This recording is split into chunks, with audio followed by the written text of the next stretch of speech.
गुजरात के मुख्यमंत्री भूपेन्द्र पटेल की अगुवाई वाली सरकार के 2 साल पूरे हो रहे हैं और इन 2 सालों के सफर में गुजरात सरकार ने कई बड़े कीर्तिमान बनाए।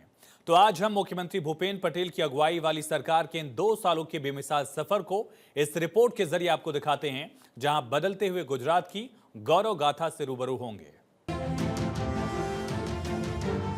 प्रधानमंत्री नरेंद्र मोदी के गृह राज्य गुजरात में भूपेंद्र पटेल की अगुवाई वाली सरकार की 2 साल पूरे हो रहे हैं। इस बीच ज्ञान मॉडल के साथ आगे बढ़ रही गुजरात सरकार के कार्यकाल के 2 साल पूरे करने से पहले दिल्ली में सीएम भूपेंद्र पटेल ने पीएम मोदी से मुलाकात की और उनका मार्गदर्शन लेते हुए राज्य सरकार के ज्ञान मॉडल के बारे में बताया। अपने 2 साल के कार्यकाल में गुजरात सरकार ने विकास के पथ पर कई मील के पत्थर हासिल किए हैं। गुजरात का कायाकल्प करते हुए मुख्यमंत्री भूपेंद्र भाई पटेल ने शहरों को नया स्वरूप दिया, जिस पर भारत 24 के सीईओ और editor in chief doctor Jagdish Chandra ने भी रोशनी डाली थी। जब भूपेंद्र भाई पटेल को उन्होंने आम आदमी का मुख्यमंत्री बताया। अभी मैं रास्ते में आ रहा था तो देखा कि गिफ्ट सिटी एक नया गुजरात नहीं, एक नया भारत बना रहे हैं आप यहाँ पे।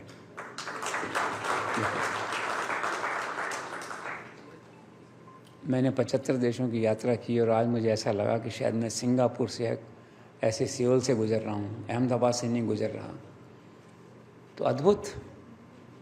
और शहर में भी चलते हैं, जब चलते हैं ताज से एयरपोर्ट से और गांधीनगर आते हैं तो इतनी शानदार सड़कें, इतनी खुली सड़कें, कोई ट्रैफिक जाम नहीं, कोई अतिक्रमण नहीं।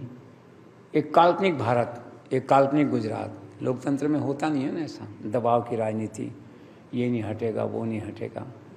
Any how, coming to the point is कि लोग तो आम आदमी कहने के लिए कहते हैं, आप सचमुच में कॉमन मैन, आम आदमी के मुख्यमंत्री हैं गुजरात में।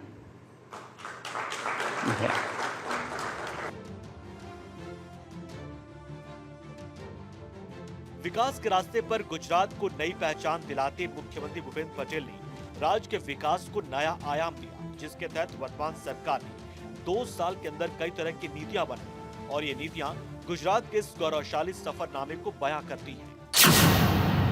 गुजरात में 2 साल के अंदर खरीद नीति 2024, गुजरात टेक्सटाइल नीति 2024, कुटीर और ग्रामोद्योग नीति 2024, नारी गौरव नीति 2024, गुजरात अक्षय ऊर्जा नीति 2023, सेमी कंडक्टर नीति 2022-27, नई IT/ITES नीति 2022-27 और ग्रीन हाइड्रोजन नीति जैसी अहम नीतियां लागू की हैं। साथ ही जन कल्याण को ध्यान में रखते हुए गुजरात सरकार ने सुशासन और सेवा की भावना के साथ कई बड़े कदम उठाए। गुजरात सरकार के इन फैसलों को राज्य में बनाए गए कुछ कीर्तिमानों को देखकर समझा जा सकता है। गुजरात में अब तक का सबसे व्यापक 3,32,000 करोड़ रुपए का बजट हो गया है। केंद्र की नीति आयोग की तर्ज पर राज्य में Gujarat state institution for transformation की स्थापना की गई है। ये संगठन राज्य के विकास रणनीतियों को बढ़ावा देता है। साथ ही राज्य में शहरीकरण का विस्तार बढ़ाने के लिए 9 नगर निगम है और 1 नगर पालिका का गठन किया जाएगा। 2,82,000 घरों पर सोलर पैनल स्थापित कर सोलर रूफटॉप इंस्टॉलेशन में गुजरात देश में अग्रणी है। PMJAY के तहत सहायता बीमा राशि दोगुनी हुई, जहां अब 10 लाख तक निःशुल्क उपचार की सुविधा मिल रही है। गुजरात में एक पेड़ मां के नाम अभियान के तहत 17 करोड़ 19 लाख से अधिक पेड़ों का रोपण किया गया। PM सूर्य घर मुफ्त बिजली योजना के तहत सिर्फ 7 महीने में 1,59,338 लाभार्थी लाभान्वित हुए। 37 गीगावाट की क्षमता के साथ दुनिया के सबसे बड़े हाइब्रिड रिन्यूएबल एनर्जी पार्क का निर्माण कार्य तेज गति से प्रगति पर है। साथ ही प्रधानमंत्री नरेंद्र मोदी ने अहमदाबाद मेट्रो फेज 2 का उद्घाटन किया है। इसके साथ ही गुजरात सरकार ने युवाओं का ध्यान रखते हुए युवा कल्याण के क्षेत्र में कई तरह के काम किए हैं, जिनका असर आज गुजरात में धरातल पर साफ नजर भी आ रहा है। एम्प्लॉयमेंट एक्सचेंज स्टैटिस्टिक्स 2023 के अनुसार युवाओं को रोजगार देने में गुजरात देश में पहले स्थान पर है। भारत सरकार के स्टार्टअप रैंकिंग में गुजरात लगातार 4 बार बेस्ट परफॉर्मर स्टेट है। राज्य के 21 जिलों के 50 तालुकों में सरकारी पुस्तकालय शुरू करने का ऐतिहासिक फैसला भी गुजरात सरकार ने लिया। युवाओं के साथ साथ महिलाओं के विकास और महिला कल्याण के क्षेत्र में भी गुजरात की सरकार ने बड़े काम किए। बेटियों और महिलाओं के सर्वांगीण विकास के लिए काम करते हुए विकास की नई दिशा दिखाई। महिला कल्याण की दिशा में गुजरात सरकार के कीर्तिमानों पर नजर डाले तो राज्य की ज्यादा से ज्यादा बेटियां पढ़ें और अपने जीवन में आगे बढ़े। इसके लिए नमो लक्ष्मी योजना शुरू की गई। इस योजना के तहत लगभग 10 लाख छात्राओं को 138 करोड़ रुपए से ज्यादा की आर्थिक सहायता दी गई। साथ ही विद्यार्थी साइंस स्ट्रीम में पढ़ाई के लिए प्रेरित हो, इसके लिए नमो सरस्वती विज्ञान साधना योजना शुरू की गई। इस योजना के अंतर्गत 2.5 लाख से ज्यादा छात्रों को 28 करोड़ रुपए से ज्यादा की आर्थिक सहायता दी गई। साथ ही नमो श्री योजना राज्य में गर्भवती महिलाओं को 12,000 रुपए की आर्थिक सहायता दे रही है और इस योजना के तहत 1,45,000 लाभार्थियों को प्रदेश में आर्थिक मदद दी जा चुकी है। साथ ही पहली बार राज्य में जेंडर बजट 1 लाख करोड़ रुपए के पार पहुंचा और 200 से ज्यादा योजनाएं सिर्फ महिलाओं के लिए चलाई जा रही है। महिलाओं के कल्याण के साथ साथ गुजरात सरकार ने गरीबों का भी खास ध्यान रखा। इसी का नतीजा है कि आज प्रदेश के गरीब तबके तक सरकार की योजनाएं बिना भेदभाव के पहुंच रही हैं। गरीब कल्याण के लिए गुजरात सरकार की तरफ से उठाए गए कदम की बात करें तो श्रमिक अन्नपूर्णा योजना के तहत अब तक 2 करोड़ 68 लाख लोगों को भोजन वितरण किया जा चुका है। साथ ही प्रधानमंत्री गरीब कल्याण अन्न योजना के अंतर्गत 72 लाख से ज्यादा NFS कार्ड धारक परिवारों को अनाज का वितरण किया गया। श्रमिक बसेरा योजना की शुरुआत करते हुए अगले 3 सालों में 1500 करोड़ रुपए की लागत से 3 लाख निर्माण श्रमिकों के लिए श्रमिक बसेरे बनाए जाएंगे। वन बंधु कल्याण योजना 2.0 के अंतर्गत 25,000 करोड़ रुपए से ज्यादा का व्यय किया गया और भगवान बिरसा मुंडा की 150वीं जयंती को जनजातीय गौरव वर्ष के रूप में भी भव्य आयोजन के साक्षी लोग बने।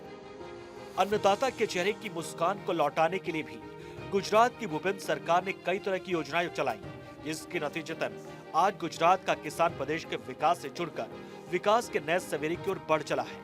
किसानों को आगे बढ़ाने के लिए गुजरात सरकार ने भी पूरा योगदान दिया, जिसके तहत किसान सूर्योदय योजना के तहत राज्य के 13,730 यानी 76% गाँव में किसानों को दिन में बिजली की सुविधा मिली। प्रधानमंत्री किसान सम्मान निधि योजना के तहत 56 लाख से ज्यादा किसानों को 6,300 करोड़ रुपए से ज्यादा की आर्थिक सहायता दी गई।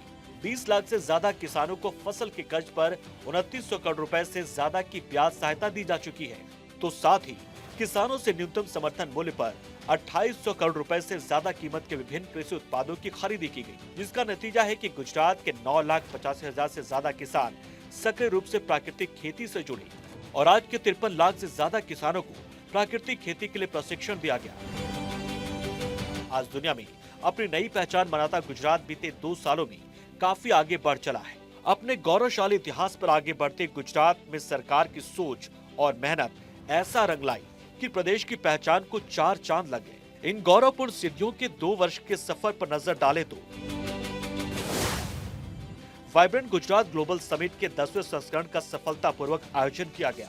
वाइब्रेंट गुजरात ग्लोबल समिट के 10वें संस्करण में 45 लाख करोड़ रुपए से ज्यादा की 98,000 से ज्यादा MOU साइन किए गए। इन 2 सालों में गुजरात में 17 G20 बैठकों का सफल आयोजन भी किया गया है। संयुक्त राष्ट्र की एजेंसी वर्ल्ड टूरिज्म ऑर्गेनाइजेशन ने कच्छ के धोर्डो को बेस्ट टूरिज्म विलेज का सम्मान दिया। यूनेस्को ने गुजरात के गरबा को अमूर्त सांस्कृतिक विरासत की सूची में शामिल किया। यूनेस्को के प्रिक्स वर्सेल्स अवार्ड के अंतर्गत भुज का स्मृति वन भूकंप मेमोरियल और म्यूजियम दुनिया के 3 सबसे खूबसूरत संग्रहालयों में से एक बनी। Ease of doing business ranking में राष्ट्रीय स्तर पर गुजरात टॉप अचीवर स्टेट बन गया है। स्वामित्व योजना के तहत 11,50,000 से ज्यादा प्रॉपर्टी कार्ड वितरित किए गए और इस योजना के दूसरे चरण में पूरे देश में गुजरात अग्रणी राज्य रहा। मुख्यमंत्री भूपेंद्र पटेल के नेतृत्व में राज्य सरकार ने 2 साल के कार्यकाल में सेवा, संकल्प और समर्पण के भाव से जनता के सामने सुशासन की नई मिसाल पेश की है और इसी का नतीजा है कि गुजरात अपने विकास की वजह से देश के सिर का ताज बन रहा है। मुख्यमंत्री भूपेंद्र भाई पटेल के नेतृत्व में राज्य सरकार के 30वें साल का उद्घाटन होने के मौके को ज्ञान आधारित विकास महोत्सव बनाने की बहुआयामी योजना बनाई गई है, जो युवाओं के उज्जवल भविष्य का वादा आने वाले वक्त में पूरा करेगी। Bureau report, Bharat 24।